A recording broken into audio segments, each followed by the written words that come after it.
মরণোত্তর অঙ্গদানের অঙ্গীকার তো অনেকেই করে থাকেন, কিন্তু সুইসাইড নোটে অঙ্গদানের ইচ্ছা প্রকাশের কথা শুনেছেন কখনো? এমনই অদ্ভুত কাণ্ড ঘটিয়েছেন বাইপাসের ধারে ভিআইপি নগরের বাসিন্দা নিরাপদ মালো। যদিও শেষ পর্যন্ত আত্মঘাতী হওয়ার জেরেই তার শেষ ইচ্ছা পূরণ সম্ভব হয়নি। ৬৯ বছর বয়সী নিরাপদ মালো সোমবার নিজের বাড়িতে আত্মঘাতী হন।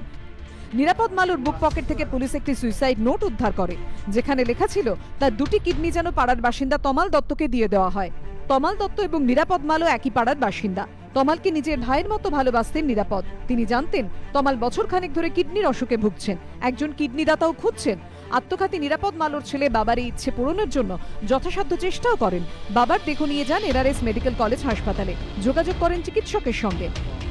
কাগজটা বার করে আমি দেখলাম যে প্রথমেই ওনার যে উইশটা সেটা হচ্ছে যে আমার কিডনিটা তমালকে দেওয়া হোক, উনিও ভালো হয়ে উঠুন এবং ওনার লাস্ট উইশটাও যেন পূর্ণ হয়। তো আমরা সেই চেষ্টাই করেছিলাম, ওনাদের জানিয়েছিলাম। তো যাই হোক, ওনারা আমাদের জানিয়েছেন যে সেটা তো পসিবল হবে না, লিগালিও প্রবলেম আছে, প্লাস টেকনিক্যালি এখন হয়তো আর করা যাবে না। নিরাপদের ইচ্ছে মহৎ, তাতে সন্দেহ নেই, কিন্তু ইমার্জেন্সির দায়িত্বপ্রাপ্ত মেডিকেল অফিসারের দাবি নিরাপদ আত্মঘাতী হওয়ায় তার কিডনি নেওয়া সম্ভব নয়। মৃত্যুর আগে যদি দেওয়া হয় তবেই সেটা দেওয়া যায়, মৃত্যুর পরে আর কিডনি দেওয়া যায় না।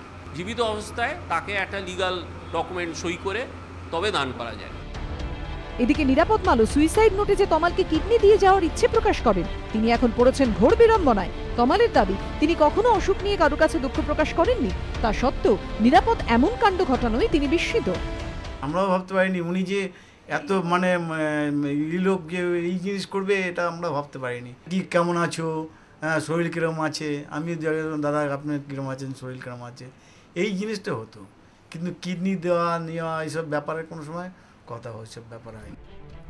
নিরাপদ মালো নির্দিষ্ট পদ্ধতি মেনে অঙ্গদানের অঙ্গীকার করলে এই ঘটনা নজির হয়ে থাকতে পারত। হয়তো তার একটি কিডনি তমালকে দেওয়াও সম্ভব হতো, যা 13ই আগস্টে জাতীয় অঙ্গদান দিবসের আগে নজির হয়ে থাকত। কিন্তু আত্মহত্যার ফলে তার জীবনও গেল, আর মহৎ ইচ্ছেও অপূর্ণ রয়ে গেল।